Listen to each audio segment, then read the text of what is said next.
Assalamualaikum warahmatullahi wabarakatuh. Perkenalkan, nama saya Firda Putri Syarofina Fairuza dengan NIM G412318873.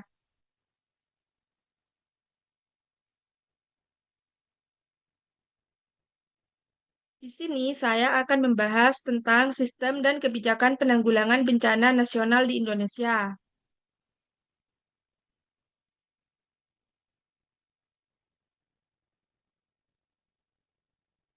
Indonesia merupakan negara yang rawan bencana karena terletak di pertemuan beberapa lempeng tektonik, sehingga menyebabkan potensi gempa bumi, tsunami, letusan gunung api, dan longsor.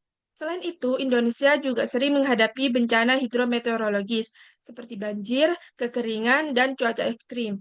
Inilah yang menyebabkan ancaman non-alam dan sosial. Kondisi ini diperparah oleh pertumbuhan penduduk, kerusakan lingkungan, dan penataan ruang yang kurang tepat. Oleh karena itu, diperlakukan kebijakan nasional melalui Renas PB tahun 2025 sampai 2029 untuk meningkatkan ketangguhan dan mengurangi resiko bencana secara berkelanjutan. Bencana merupakan peristiwa atau rangkaian peristiwa yang mengancam dan mengganggu kehidupan dan penghidupan masyarakat yang disebabkan oleh beberapa faktor, seperti faktor alam atau faktor non-alam.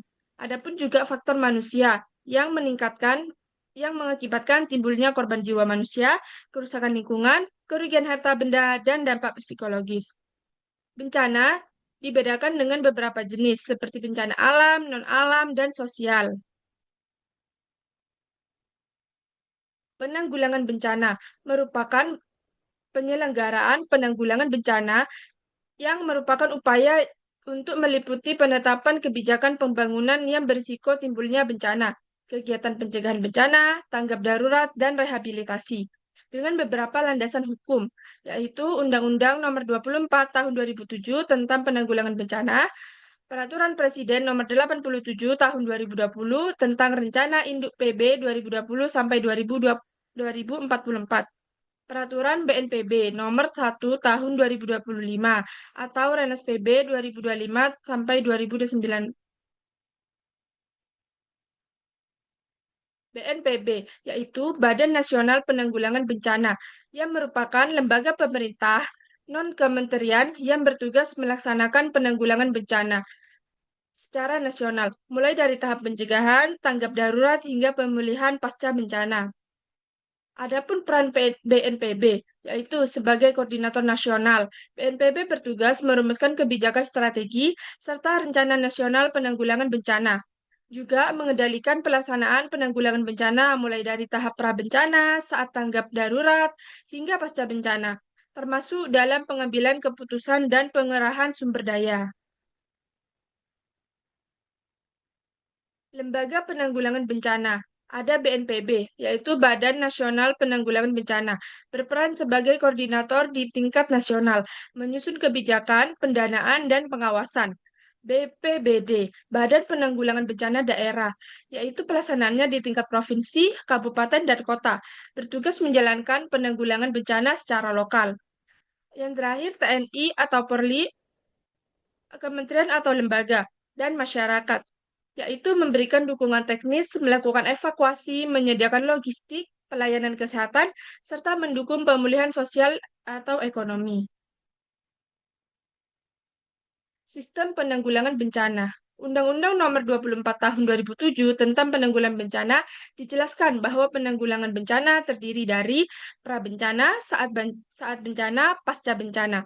Prabencana, tahap sebelum terjadi bencana yang bertujuan untuk mengurangi risiko dengan upaya menghindari terjadinya bencana, dengan mitigasi mengurangi dampak risiko, kesiapsiagaan, persiapan menghadapi bencana melalui perencanaan, pelatihan, dan edukasi. Saat bencana, tahap ketiga bencana sedang terjadi, yang difokuskan pada penanggapan darurat, meliputi tanggap darurat, upaya cepat untuk menyelamatkan korban, evakuasi masyarakat terdampak, pemenuhan kebutuhan dasar seperti makanan, kesehatan, dan tempat tinggal sementara. Pasca bencana, tahap setelah bencana untuk pemulihan kondisi, yang meliputi rehabilitasi, pemulihan kondisi masyarakat dan lingkungan, rekonstruksi. Pedoman Kesiapsiagaan, buku saku BNPB, yaitu Tanggap, Tanggas, Tangguh Menghadapi Bencana. Buku saku ini difungsikan sebagai pedoman teknis dan edukasi mitigasi di tingkat masyarakat umum. Terdapat panduan yang terbagi dalam strategi perlindungan mandiri, yaitu pemetaan ancaman dan kesiapsiagaan. Panduan ini untuk masyarakat mengenali potensi ancaman di lingkungannya. Langkah preventif utamanya meliputi penyusunan rencana evakuasi keluarga, penentuan titik kumpul aman, dan pendataan nomor telepon darurat secara terpusat. Yang kedua, manajemen kedaruratan dan pengendalian diri. Untuk mengajarkan dilarang panik. Ketepatan tindakan pada menit-menit awal merupakan kunci utama untuk meminimalisasi risiko fatal. Yang ketiga, protokol keselamatan pasca bencana untuk mengatur prosedur evakuasi menuju tempat penampungan yang telah ditetapkan otoritas. Tas siaga bencana atau TSB merupakan tas tahan air atau waterproof yang dipersiapkan anggota keluarga untuk berjaga-jaga apabila terjadi suatu bencana atau kondisi darurat lain, dengan tujuan sebagai persiapan untuk bertahan hidup saat bantuan belum datang dan memudahkan kita saat evakuasi menuju tempat aman.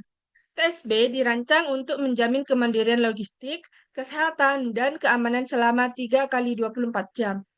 Pertama, pasca bencana, yang merupakan masa kritis sebelum jalur distribusi bantuan dapat berpotensi penuh. Inilah contoh kebutuhan dasar tas siaga bencana untuk 3 hari. Ada surat-surat penting, pakaian untuk 3 hari, makanan ringan tahan lama, air minum, kotak obat-obatan atau P3K, alat bantu penerangan, uang, peluit, masker, serta perlengkapan mandi. Strategi penanggulangan bencana. Ada penguatan data dan informasi bencana yang dilakukan melalui pengumpulan, pengelolaan, dan pemanfaatan data bencana yang akurat dan terintegrasi sebagai dasar dalam perencanaan, pengambilan keputusan, serta peringatan dini. Ada peningkatan kapasitas SDM, dilakukan dengan pelatihan, edukasi, dan peningkatan keterampilan bagi tenaga penanggulangan bencana serta masyarakat agar lebih siap dalam menghadapi bencana. Penguatan kelembagaan, bertujuan memperkuat peran dan koordinasi antar lembaga, baik di tingkat pusat maupun daerah, agar penanggulangan bencana dapat berjalan secara efektif dan terintegrasi. Pendanaan berkelanjutan, dengan dilakukan memastikan ketersediaan dan pengelolaan sumber dana yang memadai untuk mendukung seluruh tahapan penanggulangan bencana secara berkesinambungan. Adapun tantangan penanggulangan bencana, yaitu letak geografis. Indonesia berada di Ring of Fire, rawan gempa, tsunami, tanah longsor, dan letusan gunung. Keterbatasan sumber daya daerah. BPBD banyak yang belum memiliki SDM, logistik, dan anggaran yang memadai.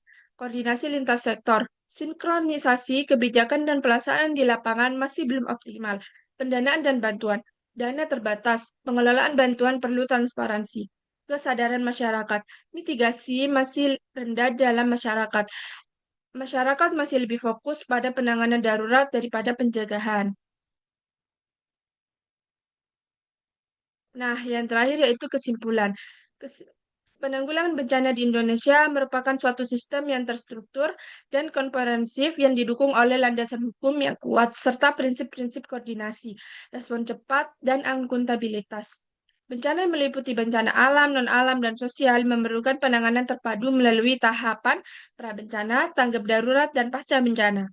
Sistem ini didukung oleh regulasi yang kuat seperti Undang-Undang Nomor 24 Tahun 2007 beserta peraturan turunannya yang menjadi landasan dalam setiap pelaksanaan penanggulangan bencana.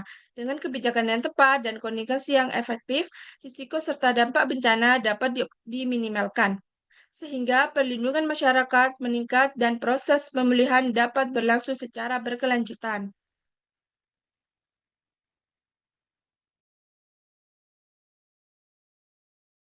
Itulah penjelasan dari presentasi saya. Kurang lebihnya mohon maaf. Wassalamualaikum warahmatullahi wabarakatuh.